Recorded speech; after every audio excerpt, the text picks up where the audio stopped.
প্রিয় নবম দশম এসএসসি শিক্ষার্থীরা, শরীফুলস এডুকেয়ার চ্যানেলে তোমাদের শুভেচ্ছা জানাচ্ছি। গত ভিডিওতে আমি তোমাদের সাধারণ গণিত বইয়ের 3.5 অনুশীলনীর 26 পর্যন্ত অঙ্কের সমাধান দেখিয়েছিলাম। আজকে আমি 27 নম্বর থেকে কিছু অঙ্কের সমাধান দেখাবো।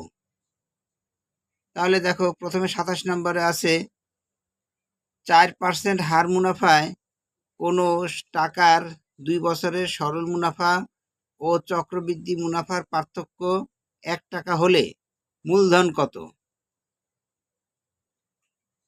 তাহলে এসো আমরা অঙ্কটির সমাধান করি। 27 নম্বর সমাধান। প্রথমে লেখো যে মনে করি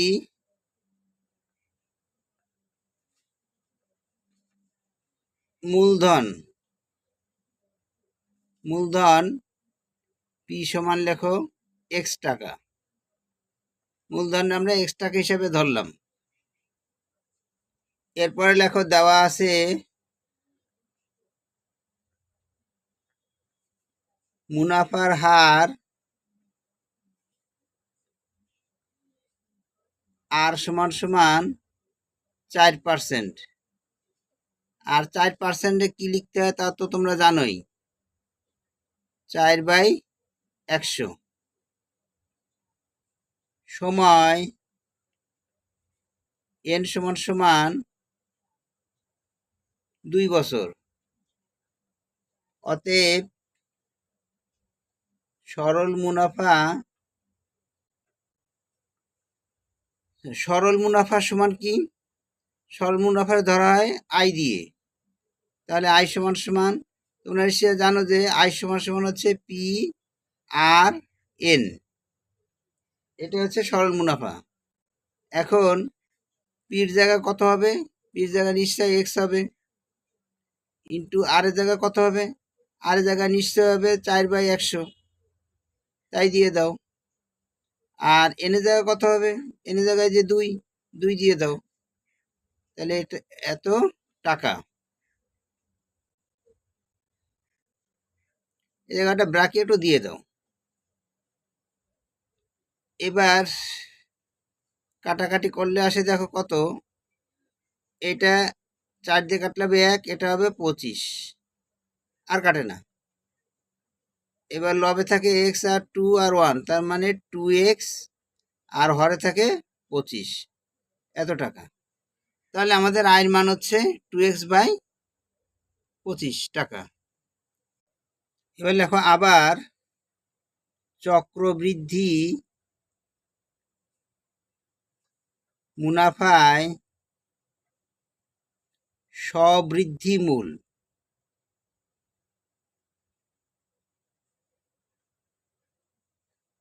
স্ববৃদ্ধি মূল কি?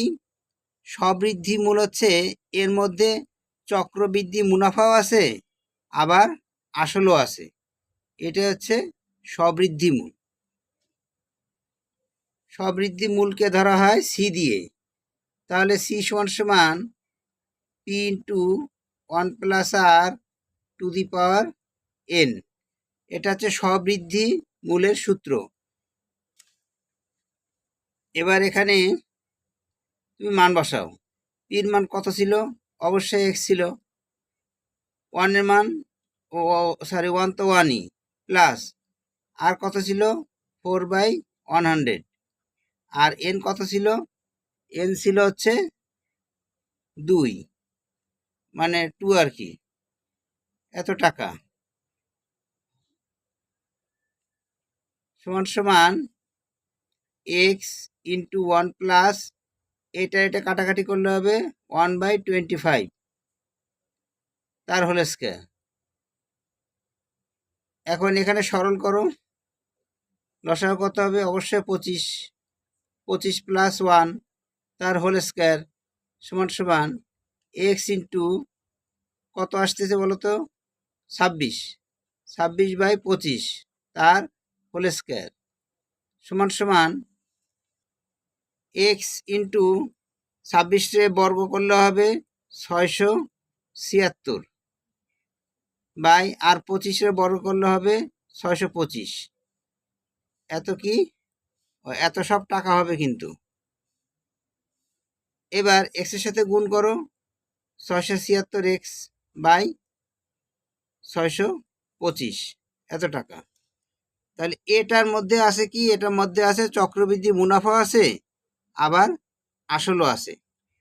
তাহলে আমরা এর থেকে যদি আমরা আসলটা বাদ দিই তাহলে কি থাকবে বলো তো? অবশ্যই থাকবে চক্রবৃদ্ধি মুনাফা। দেখো, অতএব চক্রবৃদ্ধি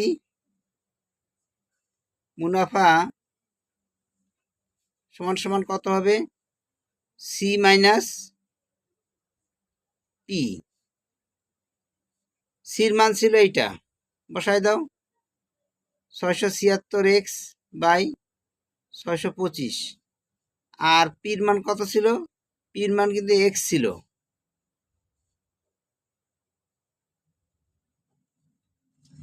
এত টাকা। এখন তুমি লসাও করো, এর লসাগু হবে 625, তাহলে থাকবে 676 মাইনাস এক্সের সাথে 625-এর গুণ হবে 625x, এত টাকা। লবে বিয়োগ করে থাকবে 51x, আর নিচে হচ্ছে 625, এত টাকা। অর্থাৎ চক্রবৃদ্ধি মুনাফা হচ্ছে 51x বাই 625 টাকা। তাহলে এবার লেখো প্রশ্ন মতে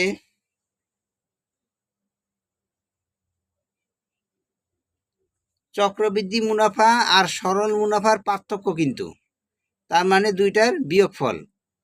তাহলে আগে আমি চক্রবৃদ্ধি মুনাফাটা লিখি, এরপরে বিয়োগ দেবা সরল মুনাফা। সরল মুনাফা কত হয়েছিল বলো তো? সরল মুনাফা হয়েছিল এইটা 2x বাই 25। তাহলে এখানে তুমি 2x বাই 25 দিয়ে দাও। আর এই দুইটা মুনাফার পার্থক্য হচ্ছে 1 টাকা, এই 1 দিয়ে দাও বা দাও, দিয়ে লসাগু করো। 625 আর 25-এর লসাগু অবশ্যই 625ই হবে। এখানে থাকে 51x, এখানে 25 দিয়ে 625-এ ভাগ করো, কত হয়? 25। সে 25-এর সাথে 2 গুণ করো, কত হয়? 50। 50x সমান সমান 1। বা এটা বিয়োগ করলে থাকে x, আর নিচে 625 সমান সমান 1। বা আর গুণ করো, আর গুণ করলে কত হয়? x সমান সমান 625 টাকা। তাহলে এক্সটা আমরা কি ধরছিলাম? মূলধন। তাহলে আমরা বলতে পারি যে অতএব মূলধন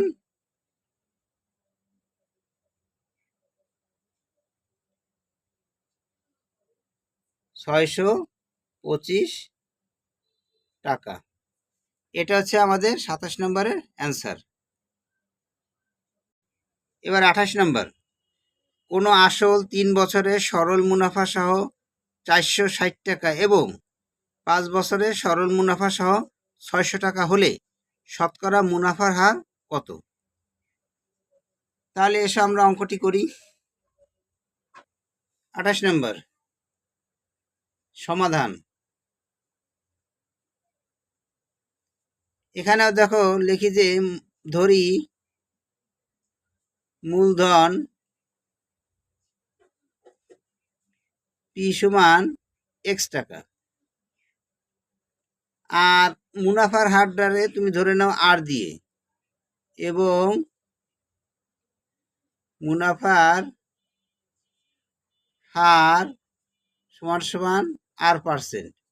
R% মানে কি তা তো তোমরা জানোই, যে শতকরা উঠাই দিলে হরে 100 হয়, তাহলে R/100।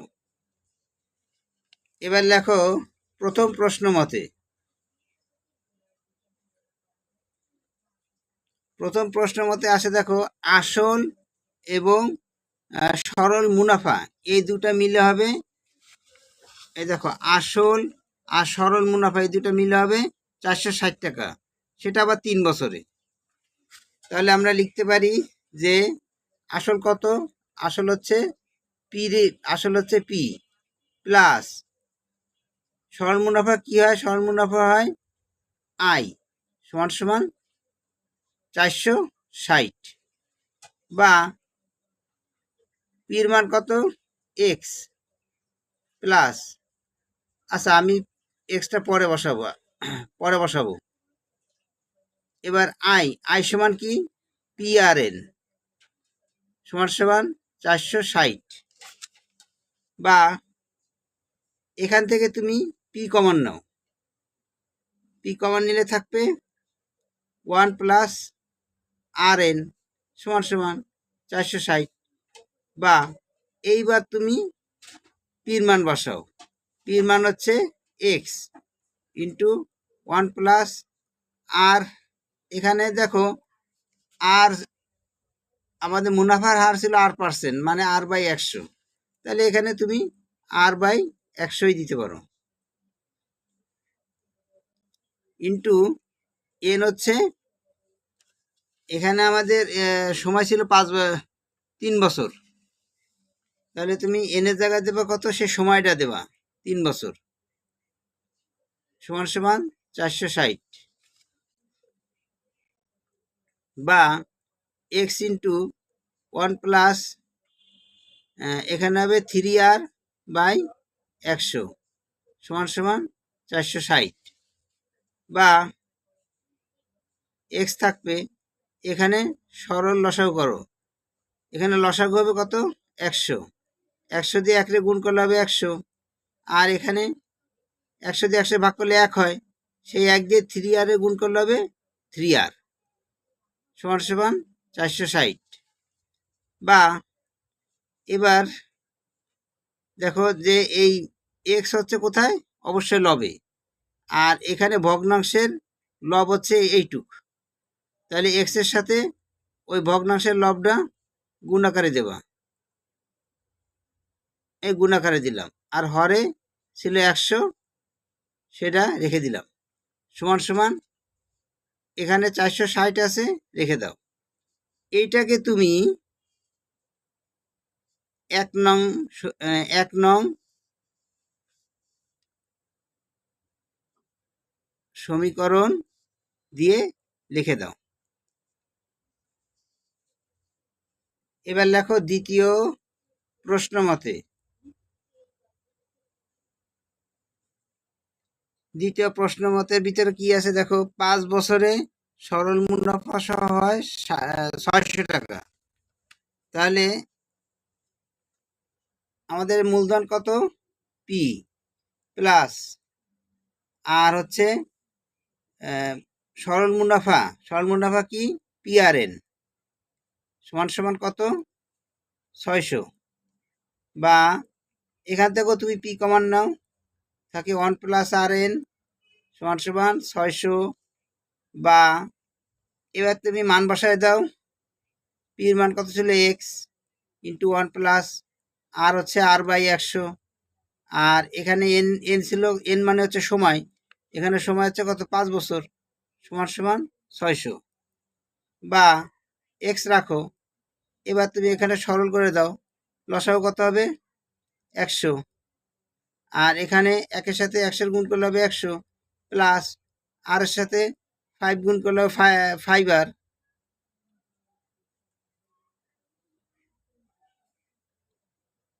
সমান সমান 600।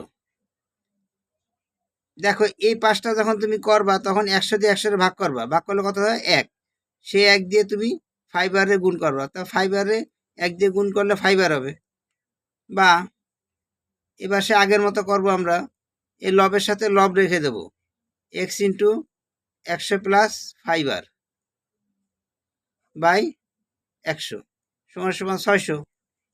এইটাকে দাও তুমি 2 নং সমীকরণ।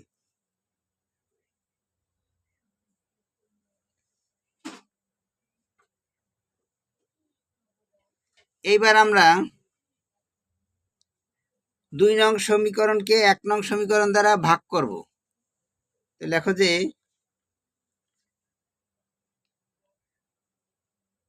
2 নং সমীকরণকে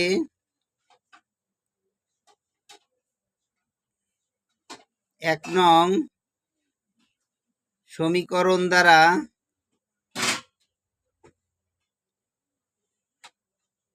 ভাগ করে, তাহলে এখানে তুমি 2 নং সমীকরণের বাম পাশটা আগে লেখো। তাহলে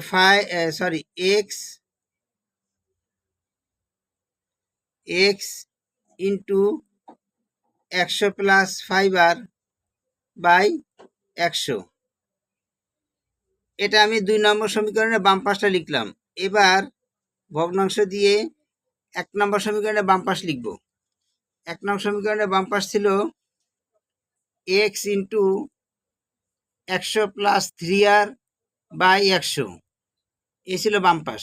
তাহলে আমি হরে সেটি লিখি, x into 100 plus 3r by 100 সমান সমান, এবার 2 নম্বরের ডাইন পাশ লেখা হবে 600, আর হরে লিখবা 460, কারণ 1 নম্বর সমীকরণের ডাইন পাশ ছিল 460।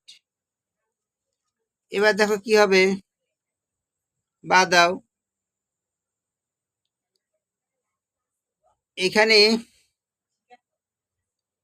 এই তোমার ভগ্নাংশের মেইন দাগ হচ্ছে এইটা, তাহলে এই দাগের উপরে সম্পূর্ণটা লব হচ্ছে এইটা, এই লব যা আছে তাই থাকবে, 100 প্লাস 5r বাই 100। এবার এই হরটা কি হবে, হরটা হবে এখানে গুণ দেবো আর হরটা উল্টায় যাবে, অর্থাৎ 100 by x into 100 plus 3r, আর এইটা হচ্ছে লঘিষ্ঠ হবে। লঘিষ্ঠ হলে কত আসতেছে দেখো, তোমার 100 দিয়ে কাটো, 100 দিয়ে কাটলে এটা হবে 60, সরি 100 না, 10 দিয়ে কাটো, 10 দিয়ে কাটলে এটা হবে 60 আর এটা হবে 46। আবার 2 দিয়ে কাটে দেখো, এটা হবে 30, এটা হবে 23, তাহলে এখান থেকে 30 বাই 23। এইবার দেখো কি হয়, এই এক্স কাটা, 100 100 কাটা, বা এখানে লবে থাকে 100 প্লাস 5r আর হরে থাকে 100 প্লাস 3r সমান সমান 30 বাই 23। এবার আমরা কি করব, অবশ্যই আর গুণ করব। তাহলে দেখো আমি আর গুণ করতেছি, 23 দ্বারা এই লবরে গুণ করো, তাহলে কত হয় 2300 প্লাস 23 দ্বারা 5 গুণ করলে হবে 115r। এবার 30 দ্বারা এই হরে গুণ করো, 3000 প্লাস এটা হবে 90r, বা এবার 115 আর থাকবে, আর ওই পাশ থেকে 90r বাম পাশে নিয়ে আসবা, তাহলে চিহ্ন পরিবর্তন হয়ে যাবে, আর এই পাশে ডান পাশে 3000 থাকবে, আর এই বাম পাশের 2300 তুমি ডান পাশে নিয়ে যাও, তাহলে মাইনাস 2300 হয়ে যাবে, বা এখান থেকে এটা বিয়োগ করলে হয় 25r সমান সমান এটা বিয়োগ করলে হয় 700, বা আর থাকবে 25 তুমি নিয়ে যাও ডান পাশে, কত হয় 700 বাই 25, বা আর সমান সমান 700কে 25 দ্বারা ভাগ করলে হবে 28। তাহলে আমরা লিখতে পারি অতএব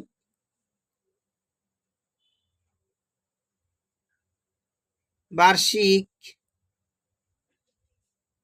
মুনাফার হার 28%। এটা হচ্ছে আমাদের 28 নম্বরের অ্যান্সার।